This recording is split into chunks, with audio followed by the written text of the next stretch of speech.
So you guys were one. I'm hearing a lot of you guys. You guys wanted a theme song shortened, so here we go. This girl reviews movies, games, and books. Sometimes she plays them. So does that. And when she does it with the cat, does that make her crazy? Does that make her crazy? Probably. So it's shorter. There you go. CrazyCatLady Gamer Reviewer or Martha Butler does not own any trailers or pictures. I use them under fair use, educational, for education and entertainment purposes. Okay, hi everybody here. So today we're finally getting a Foxy representation in these books. Like the last books, they've been inventing other characters, focusing on characters that did not get much attention in the books and the games. Um, but finally, in this book, One Step Closer, we get to focus on two of the original characters. So, with the one in the first book, I'll read the synopsis for you guys. It is isolated can open up one of the veil. Pete launches out at his younger brother and awake his parents' divorce, falling prey to a gruesome curse. Casty struggles with the legacy she will survive on the streets after stealing a pair of usual valuable noble glasses. Samantha and her sister Susie struggle to exist side by side and separate into cornered after a horrifying tragedy. But in the grim world of Freddy's, empty feelings often attach hungered monsters.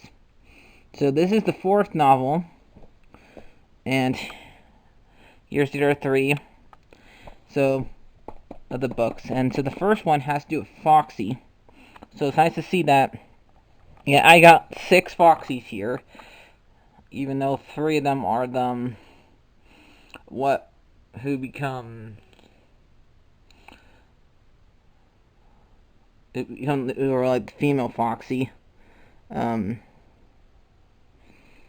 But yep, so I got like 6 Foxies here, and so it's nice to see that finally he gets representation. Because in the first story, a kid named Pete, who has a little brother he has to take care of, whose name is Chuck. And Chuck and him like go to Finance of Freddy's when it's still open. In this book, Finance of Freddy's is still open for all 3 stories. I think this is like the first time we had Finance of Freddy's where it's actually open in these 4 books, because usually we come back, we read a book that that restaurants in like this area is no longer open. But in this book, Pete has to take his little brother to Finance of Freddy's, and they end up going in the back because Foxy is out of order, and he ends up going in the back where you're not supposed to go, and the whole entire and Pete pushes like the button to like activate him, have it sing, and it starts singing, "You want to become a pirate? You must lose an arm and a leg, arm and a leg, arm and a leg," over and over again. And kind of like, first it scares Chuck, so Chuck runs out, but Pete is like memorized by it, and it ends up like cursing him to where ends up almost losing his his arm a couple times, his arm and his leg a couple times. Let me find the page where they say where he learned how many times he almost loses his stuff, so I can like read that to you.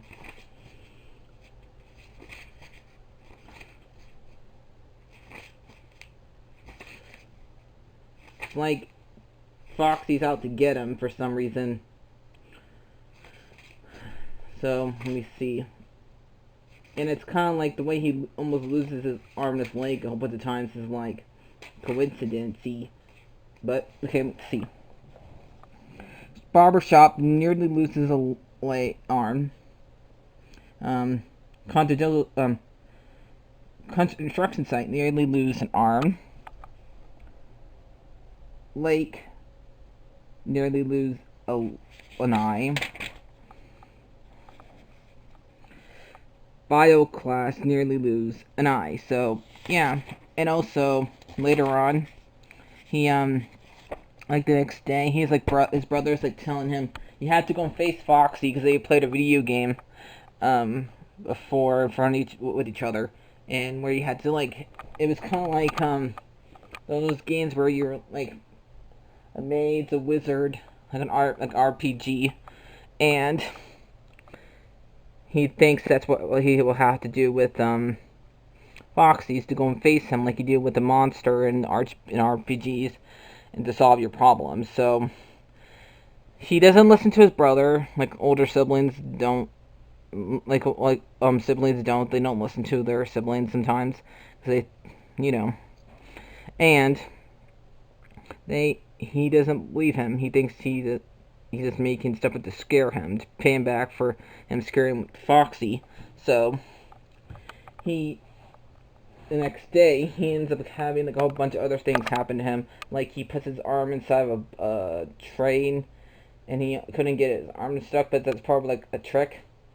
And when he finally figures out that, because he had a night before, he also had a dream of Foxy trying to tear off his arm and his eye, singing, "You want to be a pirate? You have to lose an arm and a leg." So they both he decides, I'm gonna go and face Foxy, but he doesn't make it back in time. Sadly, he ends up getting hit by a truck. And he tries to tell Chuck to meet him there at the pizzeria. So Chuck ends up ditching school and goes to the pizzeria to face Foxy with his brother. And his dad ends up calling him in this. So, and telling him there was an accident, that Pete was hit by a truck. And so they go to the site where Pete got hit by a truck, and they find out that poor Pete got killed, was being put into a bag, and before all this, his mom and told them to like get when they died to get donated to have their organs donated for people who need them, and so Pete is like thinking that he's still alive. I think he's like seen this last like seen like still in this body still, but he's like asking these guys to not do anything to him. I guess he hasn't moved on yet or something, or is he gonna... I don't remember, like, those 4 graves end up being one of them not Pete, so I don't think he ends up being Foxy, but I don't know. They end up, like, he literally does end up losing his eyes, because at the end of the scene, we see him get them cut, and a year later, or something like that, a couple months later, Chuck goes back to the pizzeria to go talk to see if he face Foxy for him. And he openly talks to Foxy, and he finds that Foxy's not there, and that's how the story ends. So, let's get to talking about the second story, which is,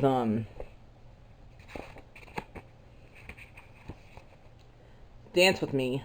So, when you fix the camera to where you guys see my face, so,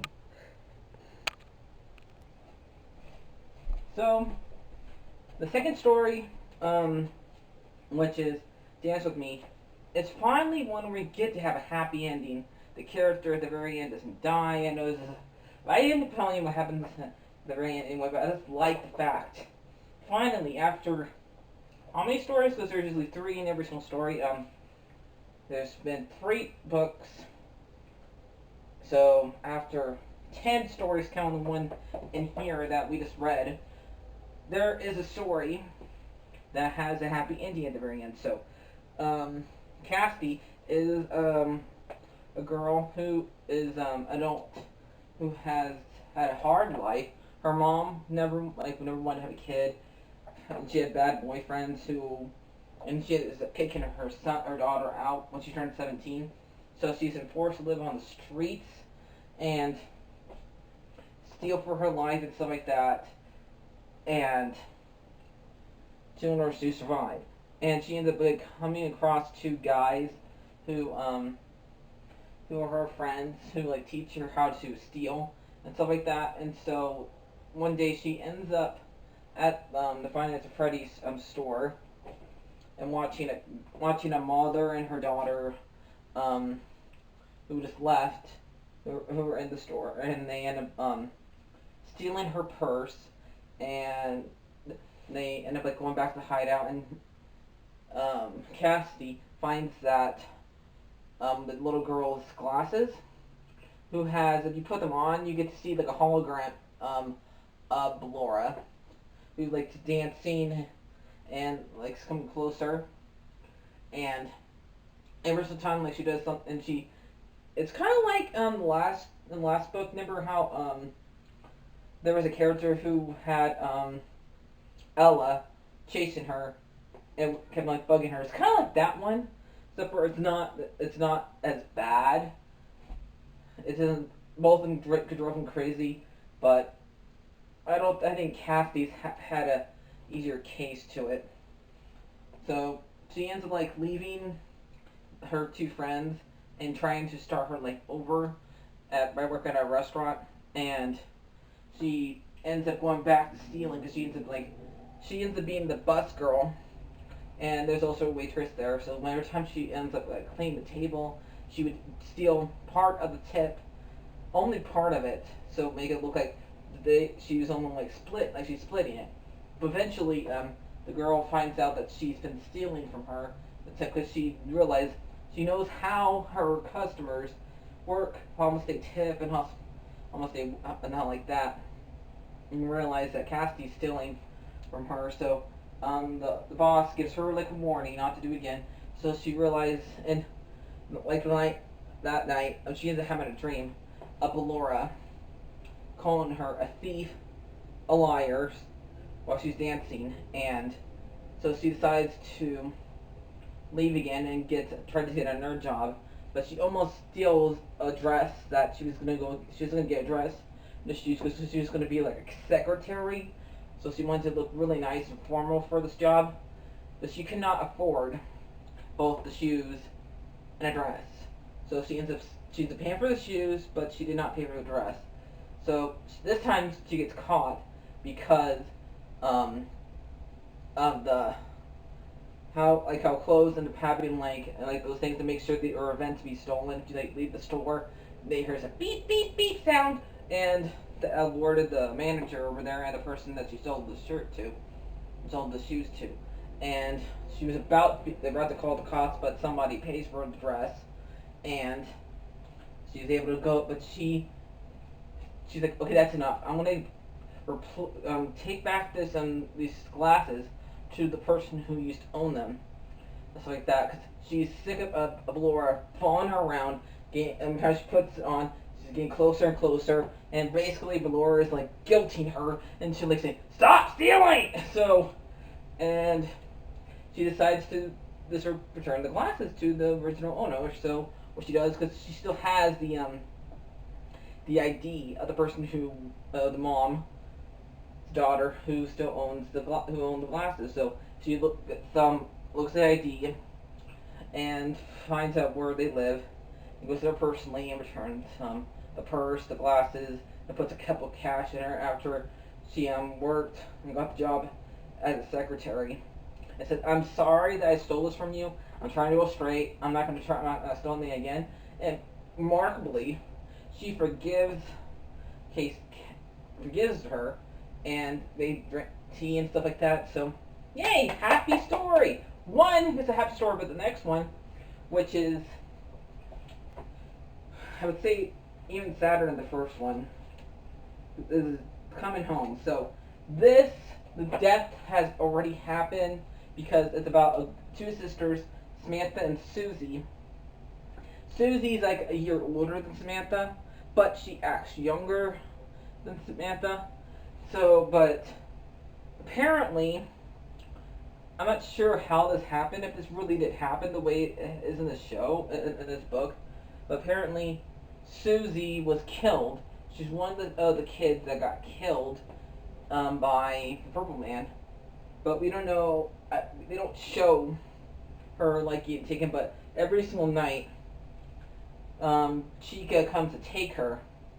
So they're painting like Chica, the Purple Man was dressed as Chica instead of Freddy or Snaptrap. It was not neither of those two, but apparently it was Chica who's the one the guy was dressed up as, and that's why a lot of people think that Susie's the one that's inside and ends up being inside Chica. So, and there is one of the grades from the 6th game is Susie. So, Susie's a ghost in this one, and only one that can feel her around is Samantha. Samantha's like having a hard time letting her older sister go, and who could blame her? The way her sister died was very unfair. Her life was pretty much robbed of her, and Susie like has a big imagination and stuff like that, and she like has there's a tree that lives near their house that she named Oscar, who's now losing leaves. I guess it's autumn in this book. So, and Oscar was like her best friend, even though it's a tree. So, you know, how kids are. So, she's remembering like a lot of stuff, how they used to play, how both of them fell down off of a little wooden brick, one of those things like you balance on, and how you're not supposed to, and they both fell, and they both got like scars on their heads. She's remembering that, and she's also she is like having a hard time letting her sister go. If she keeps seeing her sister and having her sister there, but her mom doesn't notice that her sister's there, and every single night Susie leaves to go with Chica. And one night, Chica decides to go after Samantha, not just Susie, and Chica, because Susie's looking for one of Susie's toys, and then Gretchen. I don't know if that has anything to do with Gretchen has anything to do with Friday to Freddy's, but you can tell me if you want to. But I don't think it does. It's a toy, so and Chica wants to kill Samantha now, and it's chasing her. So she's trying to get to her mom, but she's not able to because Chica is blocking her every single chance he's get. Like, seriously, how can you like sleep in a house and not hear like your daughter running around and screaming her head, almost screaming her head off, with a big chicken chasing her? That mom is like one big sleeper or something like that. So Susie ends up like going with Chica to save her sister and be gone for good. So I guess it's like a way of her like moving on and stuff like that. But she did it like this to protect her sister. So in the little story that is about like 5 to 3 pages or something like that, the one that's in the back right here, it kind of continues from the from let's see if I can find it, from the second book, Fetch. This one kind of continues from that one because it has 2 of the characters I think that were in this one, Jack and Andrew, who were like going to a dumpster, who were like inside Fetch. Because I mentioned Fetch in here. Well, Andrew can see, well, Jack can see and Andrew can't, and they end up like killing the dumpster guy, who's gonna dump Fetch inside. He's gonna dump Fetch into the dumpster, into the junkyard, by making him Fetch.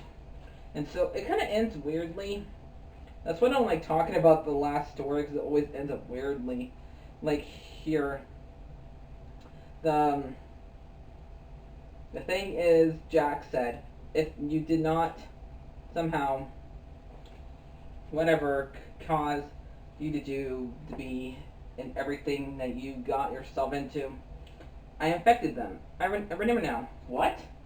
I infected everything. My anger and okay, everything that you infect. You hurt people, innocent people. Hey, it's not like I like it. It's just I want to hurt the bad man. But you said you infect stuff with your anger. You didn't. You don't think that you would hurt them. Shut up. Fine. I will shut up. But I'm going to find all the stuff that you infect. How are you going to do that? You won't help me? Why should I? Jack and Jake. Why did I say Jack? Jake. Through the second that they tried something, he wasn't sure he could do it, but yes, he could. You could feel Andrew's thoughts. He was able to find the stuff that Andrew affected, even without Andrew's help. So it just ended. I want to end it weirdly. So I'm gonna do like I usually do. I do end up reading like the last page to you guys for each one. So let's start with one step closer. Last page of this one. I'm just going to do the last paragraph. So Shyman crawled down his back, but he ignored it. If he hesitated, he knew he wouldn't do it. He'd been replaying this moment over and over in his head. He had to do it. He had to find what happened to Pete. This is for you, Pete, he said into the dark room. I'll face the villain and beat the game. He braced himself to smash down the start button. He waited for the curtain to pull back, for Foxy to begin to sing, but nothing happened. All Chuck heard was complete silence. So yeah, we don't know what happened to Foxy right there. So let's do this one now for Dance With Me. Thanks for returning my glasses, Cassidy, Elizabeth said with a smile up to her. Cassidy smiled back. You're welcome. Cassidy knew that she didn't need them anymore. Besides, they had always really belonged with Elizabeth. Elizabeth put the glasses on and let the gaze with surprise. There she is! Elizabeth said. Little girl stood still for a moment in glasses, mouth gazing in wonder. And then she started to dance. So that one ended and had a good ending. So let's go to Coming Home.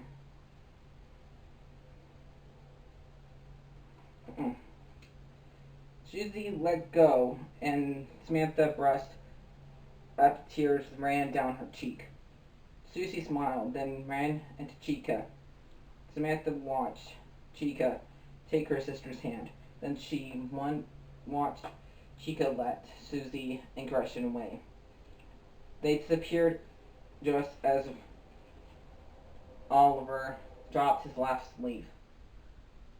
Goodbye, Samantha whispered. Samantha felt the letting go. She felt the promise something new. Susie was leaving, yes, but this wasn't the end. Samantha knew it was the beginning. Just like the happy ghost in the story, Susie was where she could be with her family forever. So, yeah. So, I do think Coming Home is the saddest one out of them. So, I know we got one more book out of this book. So I don't know. This one was really good. I think this one is my favorite since finally Foxy got some representation out of all of them. So I'm gonna give this one a 9 out of 10. I'll see you guys later. What do you give it, Sully? I give it over pies. I'm gonna attack Foxy right now. I'm gonna attack Foxy. Ready? Attack! So I'll see you guys later. Bye bye.